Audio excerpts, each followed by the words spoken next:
What's up? We are back on another episode of the Newstrength Way podcast. We've got myself and Nath on the mics today, and we're talking about what workouts should look like for strong dads. So when we look at this, most dads are starting off, they're still trying to train like they did in their 20s. When they had unlimited time, they had no responsibilities, and they could go as hard as possible without the risk of having to worry about injuries, niggles, or the realities of their schedule that is how their life is lived now. The other way is they've fallen into the trap of that I'll do it when I've got time to do it. I'll do it. I'll push it down the road. Both of these don't get you anywhere. Both of these aren't going to get you to where you want to be, to the life that you want to live, and to lead your family the way that you want to lead them. So the truth, you can get great results in 3 to 4 hours a week. A few targeted sessions with intention, and that's what we're going to cover today. Let's do it. All right. So we're going to kick off. What are the key principles when we're looking at training for, well, this is parents as well, and how we look at training overall, but specifically, what are the key principles of what should a workout plan look like? So where are we starting? We want to look at like what the outcome is and what's realistic for the person. So we're looking at frequency, and then the frequency a person can get there is going to determine what goes through from there. But most parents, like, you want to ideally try and, like you said, average that 3 to 4 sessions a week, which will generally look at 3 to 4 hours, but it might not always look like that. It could be broken up into getting pieces done here and there. It could be 45 minutes of strength work and then a 15-minute run that day later on, or walk with the kids, or whatever it may be. But I think getting clear on outcomes and then having a good base structure, that's going to actually facilitate results where we can look at it and go, obviously as parents and dads, we're time poor and we want to get more energy from the gym. So we need to take those things into consideration. We need a good return on investment from the training plan we're doing. Like, we're not just putting energy out for no return that's coming back through. We need something that fits into our lifestyle and something that affects us positively, but also the family and the schedule and everything else from there. Yeah, 100%. So if we look at it, one of the key things that we always look at is, like, we start with strength. Yeah. Why do we start with strength? Because strength is never a weakness, Jacob. Yeah. I love it. Bell quote in there. Got to sneak in some Mark Bell. But the reason why we start with strength is it's the base of everything. Yeah. Like, ultimately, like, if we pin it down to physics and stuff, it's our ability to exert force, and it doesn't matter what else you're doing, strength is a portion of that, or being able to exert force is a portion of that. If it's cardio, if you're running, you're still exerting force into the ground over a long period of time. Mm-hmm. You're doing it repeatedly, as we're going to this weekend. Yes, we are. How's that feeling? Knee hurts, but not enough to stop. So I'm going to give it a crack. We're going to give it a go, Jake. Those of you guys following along at home, listening on your drive home from work, we are about to run the Mudgee Marathon when this comes out, 4 days time, this Sunday. So should be pretty cool. We've been prepping, or I've been prepping long. Nate's been prepping short and intently. What are we going to say? Yeah. Fitting it in where I can. But no, I'm very excited. Yeah. So, like, from an endurance standpoint, we had Claire on the mics at this, and, like, she's worked with a lot of runners, a lot of endurance athletes over the last few years. And one of the key things that she finds is then making sure we're keeping up our strength training, and that being a non-negotiable for endurance athletes. But for everyday people, I think it's the first place that you should start. Yeah, most certainly. And a lot of the time, like, I think something that'll probably come up for the listeners at home thinking before the strength work, it's like a structured warm-up or having something there of intent. We'll get to the session soon. Like, the key principles first. Strength comes into that as well, where you have to actually be strong in those ranges of motion. So yeah, we'll move our way. Like, our second piece is then covering the big rocks. So we want to have, essentially, we're looking at our strength, our general conditioning. There's going to be some variety there of what you're going to do, how you do that. That is where you can have a bit of flexibility on, like, what's going to tick the mental tick for you, like what you feel like you want to do. Some people, that's going to be low intensity. They're going to walk. They're going to listen to a podcast. Some people, that's going to be doing air bike intervals because they're savages. It doesn't really matter what that is there. And then the other piece there is, like, mobility. We want to move well. That's got to be a non-negotiable part in there. Our third piece, obviously, intent's where we've been talking before. It's intent first. It's about the quality of the sessions more so than trying to hit 2-hour sessions. Like, we don't have time for that anymore. If you got kids, if you got a job that you got to get to, you can't be spending every hour in the gym. We want to be making sure that the time that you do get, you're getting quality out of, you're moving the needle forward, and you're coming out of it. That's our next piece, feeling better than where you walked in. I don't know how many sessions we've done in our times of where we just, when we were younger, completely trashing ourselves. And it was, in a way, you left feeling better because you felt accomplished. Like, we couldn't walk for days, but you weren't very useful for the rest of the day, that's for sure. I remember one session back in the garage at Mum and Dad's house where I think we went 5x10 back squats, but it was just you go, I go at 100 kilos. It was 10. It was 10 ton in 10 minutes. Did we go 10? Oh, 10x10. Yeah. It was 10x10 at 100 kilos. 10 ton in 10. I think it was about 7.5 minutes, 8 minutes that we got it done in. It was just back and forth, back and forth. Fortunately, it was the middle of winter, and that pool at Mum and Dad's is like an ice bath, and we had some recovery. And I guess that's part of it there, like looking after recovery, even though ice baths don't do shit for recovery, but we're not going to bounce into too much of that for this episode. We'll leave that for another rant day. Next episode, perhaps. That'll be maybe we could do it. I might be willing to jump in the Mudgee River, which will probably feel like an ice bath after this weekend. I was recently close to there, and it was cold. It was very cold. And our last piece is like thinking in decades, not weeks. Yeah. So when you're not in your 20s anymore, and it's not just about looking good at summer, it's about how do we actually move forward consistently over time. It's not about, okay, how do I get the best out of this next 6 weeks? How do I crank up the intensity? We're looking at how can we still be going in the next 10 years and still be moving towards some goals, even though they're going to shift. We know that we're going to have seasons. We know that we're going to have times where you're pushing more towards strength, more towards endurance. You might even have more towards career, and you're just trying to tick the boxes in that time. You might have a phase where you just want to be just a family man, and you just know that you feel better for training, and you want to just go in, feel good, tick the boxes, get your 3 hours in a week, and then spend the rest of the time with your family. And that's going to be completely normal and a great thing to do. But you want to be doing things where you know that that's part of the play there. It's not about, all right, cool, how do I get 20 kilos on my deadlift in the next 6 weeks? It's not Smolov squat programs. We've been there as well. Guys, if you don't know Smolov, look at it. Probably don't do it. Probably don't do it. Unless you really want to be. Life, probably. Just when appropriate timing wise. I did add 20 kilos on a squat in 4 weeks. So like it works. It has to. It doesn't leave any room for anything else. I don't think the only way that it doesn't work is if you break. And unfortunately, it does toe the line for some people there. That's the issue with it. If you survive, and that was the Bulgarian method in essence, right? Back in the 80s, Abajayev, bit of weightlifting culture and strength culture for you guys. The Bulgarians, the 80s. It's still auto-regulated though for anyone that's listened to enough. What is it, Crush Cup? Well, that's the kicker there is that's the guys who did it well. Yes, true. The ones who survived auto-regulated it. And so we'll dive into this for a second. Ivan Abajayev, Russian weightlifting coach, not Russian, sorry, Bulgarian weightlifting coach, bit of sports science. You would have hurt a few people's heart there, Jacob. Yeah.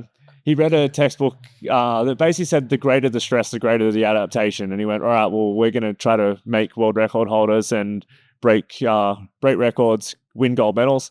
How do we do that? Well, if we just have more stress, we're going to have more adaptation. So what's the specificity? Yeah. What is the highest stress thing that I can do towards weightlifting? And it was pretty much max out your snatch, max out your clean and jerk, max out your squat. And we're going to do it as much as we can. And they basically did it multiple times a day, 6 days a week. I think Sundays they got one session. It was a single session day. Three sessions a day, 6 days a week. And then they had a single session day. Yeah. Yeah. Imagine your rest day is just maxing out your squat one time. Yeah, I don't know how much was to do in Bulgaria on a rest day anyway at that time. Yeah, this is true. And these guys, they wiped the floor with the world records in that time. Yeah. So much so that the IWF changed the weight classes, which they've done a few times since then because they realized that, one, these guys were taking so many drugs that it was impossible to keep up. They were crushing the records. They were getting popped for drugs, but they went, the only way that we actually know what was clean and what wasn't if we just start again. Incredible story. Really, really messed up. Particularly, we loved Cal Strengths and where Dave Spitz brought over Abajayev and some Bulgarian weightlifters and tried to replicate it in America, and all the stories of like Abajayev trying to make drug concoctions in the toilet bowl, and it's quite good. And then they went On that topic before we move on, and then they had one of the athletes over to talk to, and they were like, what was the protocol? Like, what did it look like? And he was like, day 1, 1 tablet. Day 2, 2 tablets. Day 3, 3 tablets. Day 4, until it was like day 30, and then they'd rinse and repeat. So, yes, not recommended. Completely off topic, but some interesting weightlifting history. Yeah. Now we're going to swing to the opposite end of the spectrum of Dad's just trying to stay fit and get after it. Yeah. And we'll jump into that. Yeah. So I guess, what does that look like on a week? Like we said, 3 to 4 days. One of the key concepts that I really love on this is, and I mentioned in the last episode with Jess, is our don't miss twice attitude. So you don't take more than 1 day off in a row, because that's going to lead you along the route of then 1 day is a blip, 2 days streak, 3 days is trend. Yep. And the idea behind it is we want to be making sure our trends are sticking towards where we want to go. So this also feeds in really, really well to this 3 to 4 day a week framework of training. And I guess one of the simple starting points is 3 full body sessions. So you go Monday, Wednesday, Friday, Tuesday, Thursday, Saturday, whatever that looks like there, where you're going to do a mix of strength and maybe a little bit of cardio, or you could do Monday and Friday strength focus. Wednesday, you're going to hit a bit more of a cardio focus. And then the key extra on top of that is you have some activity outside of it on, say, the weekends, on the Saturday or the Sunday there. What's another alternative? What do you like, Nath? I'm a fan of full body. Like, I think having an emphasis on the day, and that's what's going to keep someone going at the end of the day. And we can change these kind of things, but you need to have it so you can look forward to it and feel like you're getting a good return, essentially. Like you said, we need to make sure that we can stack the days and have the frequency. And it doesn't really fucking matter if you have the perfect program written out and you don't adhere to it. So we've got to look at what's practical, what's going to get a good return. And then in that 3 to 4 days, if you are hitting full body sessions with a potential emphasis on one of the days, if you do miss one because life happens, you're not missing a full body part or whatever it may be, which some dads may still be doing that split. So I know I like that a lot, and I wouldn't shift away from that. Yeah. I really like the upper lower split. Like, I think just comes back to my first love of Westside Barbell and like those old school ways, Joe DeFranco and these guys, like that was like the max effort method, dynamic effort method, that style of training, I think just really just was a nice shake up from where I had come from, where everyone was doing body part splits. And that was the only thing people were doing. And I come across Joe DeFranco and this modified Westside thing for athletes specifically is what the change was of like how he took a powerlifting thing, applied a bit of athleticism, a bit of power training towards it there, and the sprints to throws, Olympic lifts and stuff in there as well. And I think that's always just hit home. It's just something that I really enjoy, that framework there of being able to apply those pieces together.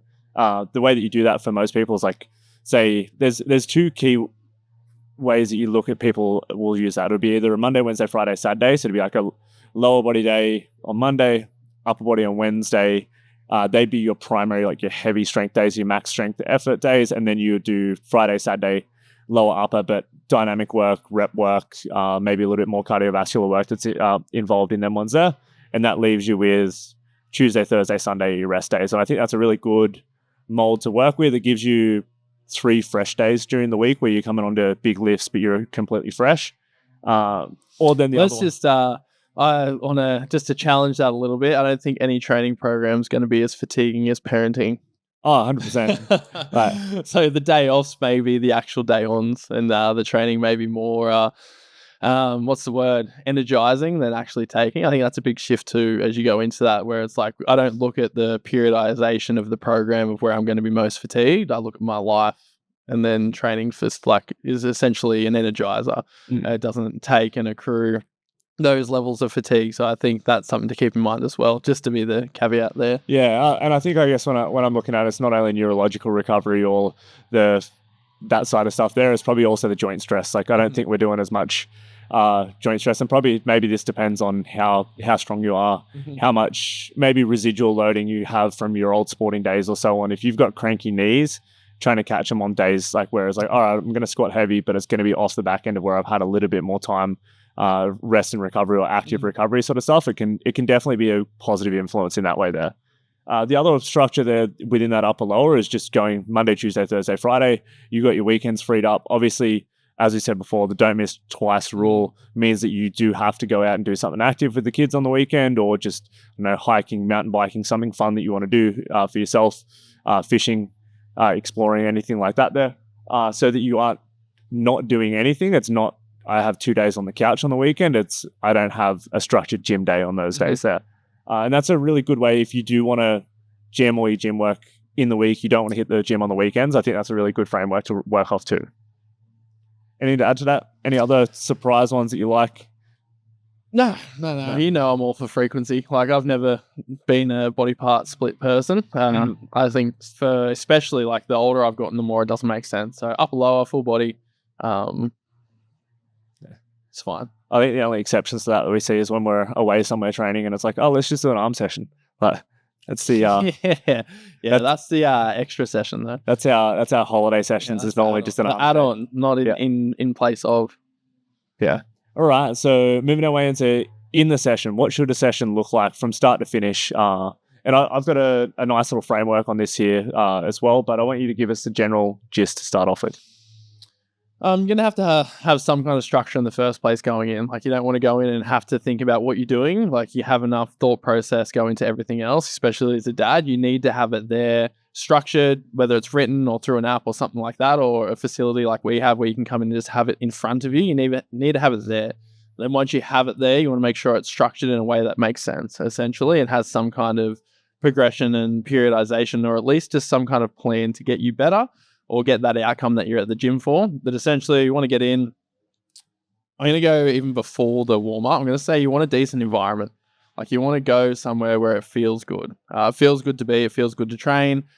Whatever that is for you is totally fine, but you want to make sure it's an environment where you can actually get things done. And then that's going to set the tone for the rest of the session. If you don't have that environment in the first place, it'll probably be something that'll just be tick the box to tick the box, and it doesn't have much, like we said before, intent or quality. So I think the actual environment of your training place or space is very important to go through. And then from there, a decent warm-up. Like, you want to be able to get some movement happening.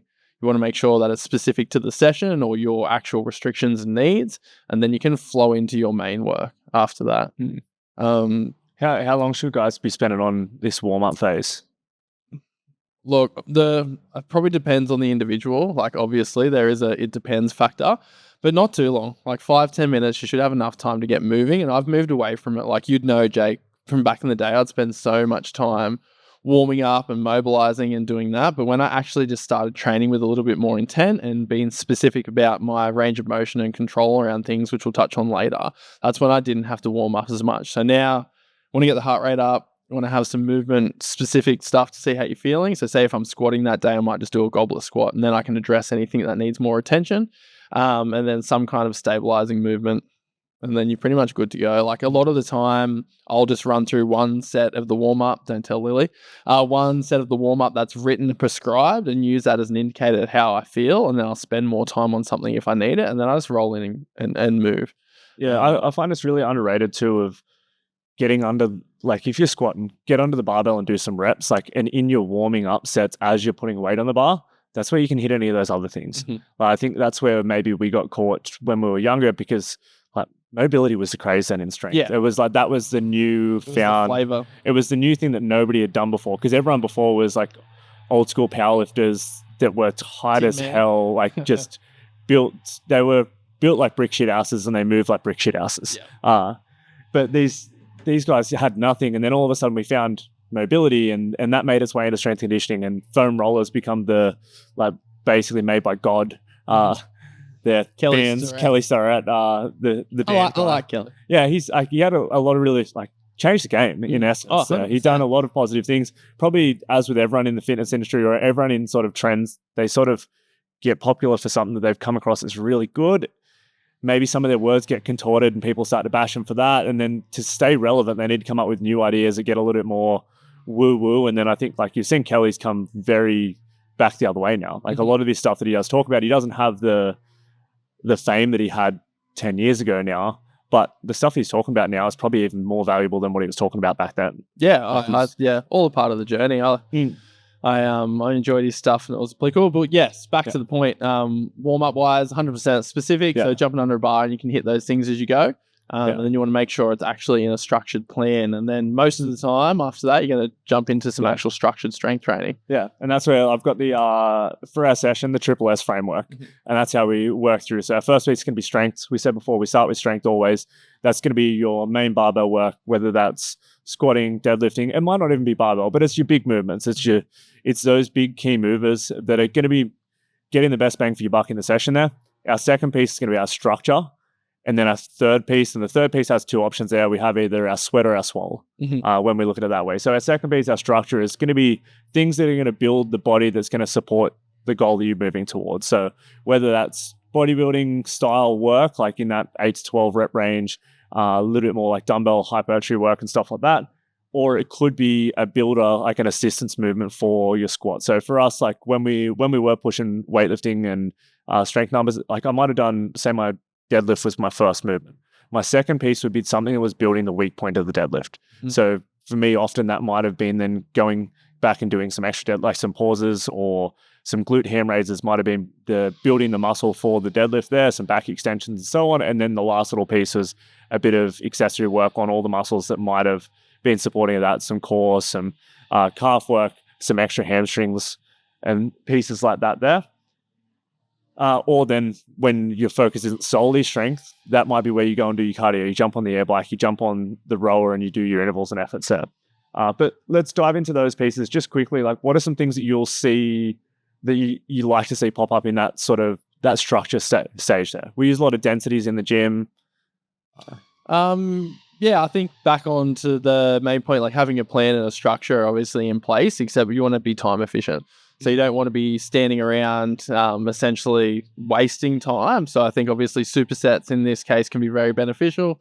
Densities, like you said, Jacob, EMOMs, like every 3 minutes, some kind of timing structure where we can make sure we're actually adhering to that time structure and can make sure we can condense a lot of quality work in that short period of time. Because as we know, as dads, you're time poor, especially if you're trying to do a lot of things and you have a career and you're trying to be present at home and be the father that you want to be. Time is a precious resource. So we want to spend it wisely. And we can do that by just doing as simple as a superset, like as a non-competing muscle group. It could be a push-pull superset or a squats with a core or throw or just something where it's like you don't, most of the time for most dads out there, you don't need to be sitting around in your rest periods. Like you could be doing something and using that time effectively. Like more than likely, you're not trying to break powerlifting records and you're not going to sit down for 5 minutes in between your sets. Like get in, use the time wisely and then get out. And I feel so much better since shifting to that and not having time to train. Like if I could go back and tell my younger self anything, it's that I could have got more work done in a shorter period of time. And that's obviously the saying hindsight's 20/20 vision. But you can do a lot of quality things in a short period of time and you probably don't need as much rest as you think as long as the output can stay there. I think part of that probably comes to like, I don't think if we were so in and out of the gym when we were in our early 20s as well, though we might not have fallen in love with it in the same way that got us to this point. So I'm happy of spending those 3-hour sessions. I think it's served us well, but it's not there anymore and it's not going to happen for a long, long time, unless, I don't know, if I make a comeback to strongman, I might not have a choice because strongman Saturdays always take 3 hours. Perhaps. But I think I'm holding off on that for a while at least. So let's dive in. Let's go to the mistakes that we do see dads make in this setting of where they might miss. 100%. So one of the first one, like trying to go hard every single day when they're in there. Too hard, too often. I think what you see there is like our key principle at the start was you should leave the gym feeling better than what you walked in. These guys, I think a lot of the time try to push so hard because they are trying to play catch up on this is how I did it when I was 20. And what we see happen is I think you're on the money, Jake. I think it's that they just don't know where to direct the intent and to shift it. Like you can still, I think that they're just trying to go too hard in the wrong thing. So it's like you can still have that application of that intent or intensity, but it just needs to be placed in the right spots.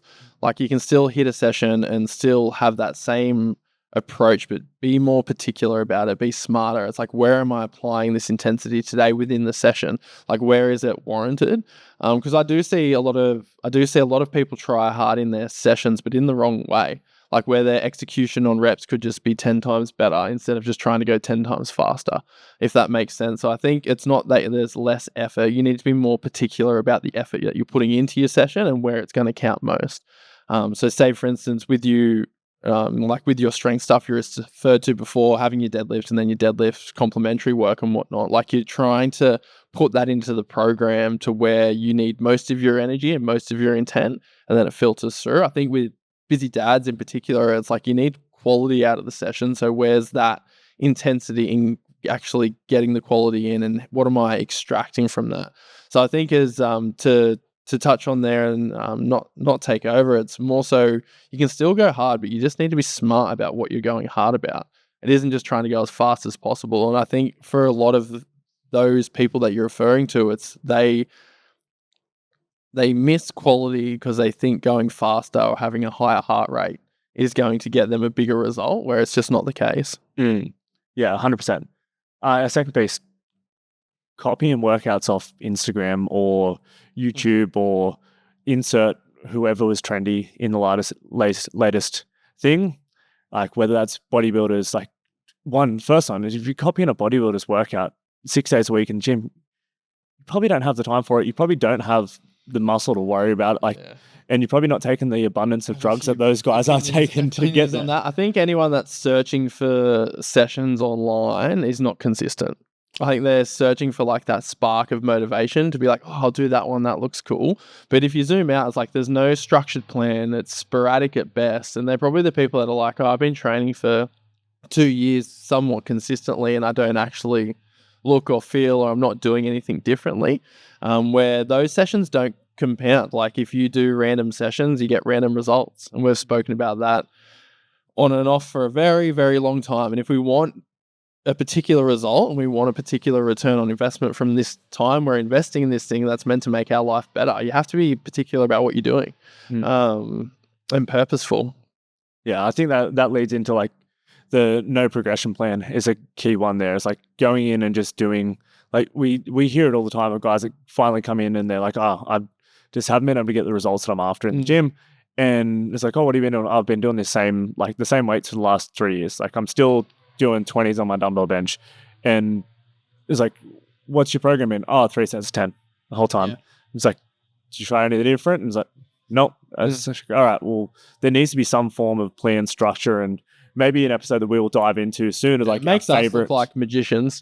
I gotta say, if I've had someone that's just done 3 sets of 10 for the last 5 years, then you put them into a 5x5 structure and they feel better, they get bigger, they're stronger and they're fitter, and they're like, oh my God, this works. And it's just that complete capacity building for the last half a decade. We just can capitalize off of that and turn them into an absolute weapon.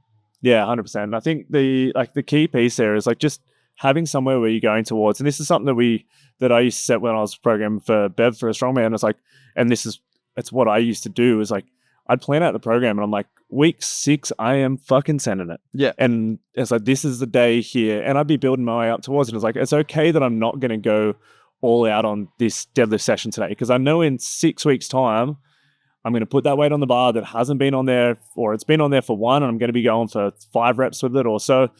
And I know I'm going to get there if I just stick to the process in the lead up. And I think that's part of where a lot of the guys get lost with the going too hard as well, is because they don't know where they're building, they feel like they have to crank it today. Yeah. And then the next week, I have to crank it today again, versus I think one of the biggest things that I got out of training for competitions was you weren't trying to do the competition on day one. The whole thing was building towards like spending more time building and less time testing. Yeah. And that helped me in a massive way of going, okay, cool. Today it's going to be challenging, but it doesn't need to crush me. Yeah. Like I can crush myself on the comp day. It's fine. And then I would just ramp my way up. And sure, there was bad days along that journey too, but a lot of the time, like you'd see yourself on the run up. Like it's like when you get the ball off the kickoff in footy and you start running your way back, like as you catch that ball off your halfback, you can see the defensive line coming at you and you're ready for contact. You're ready for the big contact, the big hit there, and you get a bit excited about it there. And you can see that if you're building your way up to there. But if you're getting, like, there's nothing worse than when you're playing footy of as soon as you're catching the ball, you're getting hit by somebody and jammed. Like you don't see it coming. And I feel like that's the same thing of like, if you just hammer yourself every single day, it's just like getting hospital passed. Yeah. But you're doing it to yourself in this instance. Yeah, it's bad enough when your halfback does it to you, but exactly. I think it comes from the false like narrative that people think results come from training hard and that's the only variable, where effort is 100% required. But you just back to what we spoke about before, you need to just be particular about where you're putting in that effort. Doesn't mean just go heavier and move faster. It's being particular and having intent. 100%. I can't stress that enough. And even for my own training results, like the things that's actually moved the needle, and I'm in much better shape than 22-year-old Nath was. And that's what it is. Like, I'm very purposeful when I go into a session. I have a lot of intent. I'm not always moving the heaviest lows, but whatever I'm moving, I'm doing it as well as I possibly can. And then what the program calls for. If it calls for me doing an RPE 7, then I'll do a 7. If it's calling for me to go hard on a conditioning portion, say for all day, then I'll make sure I try and hit my numbers. But it's purposeful, it's intent, and it's mapped out. And it's enjoyable. But like we speak about as well, results are fun too. Yeah. So like getting results is fun. So sometimes the program isn't always the most uplifting feeling all the time. And sometimes the results come from the repetition. So we need to see out that repetition to make sure the results can be fun too. 100%. I think that's exactly where we need to probably round out this episode and call it for today. But I think the last little piece of it is just remembering that it's a journey. It's not about the individual session, and you should be setting up the whole lot to build the journey. Like, we're not trying to build our way through of just hammering one session, or it's knowing where to apply your effort on that there. And that's having different contexts. Like, it's not always faster. 100%. It's going to be okay. And money. A simple one here, like going back to that triple S framework there. Strength is about the effort and the intent that you're putting into the bar. Mm-hmm. Like, our structure piece is generally squeeze. Like, you're trying to recruit the muscles that you're trying to work.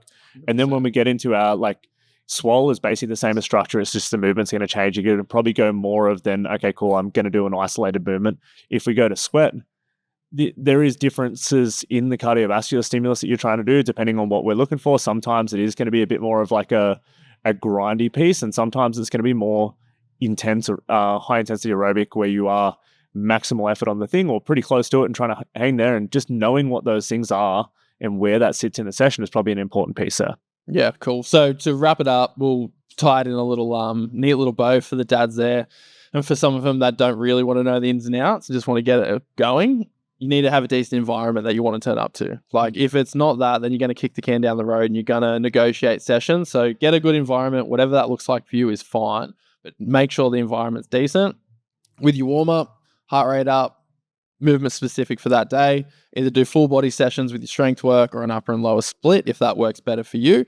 Then you can either pick with that secondary portion, you can go through your sweat or your swole, which is essentially do something to get your heart rate up, do something where you can build a bit of muscle as well, depending on what your goals are. But within that whole session, we want to make sure that we can lean on time structures. So we can have EMOMs every 3 minutes, every 2 minutes, densities, things that are going to be in a structure to make sure that you're going to get the most out of the session.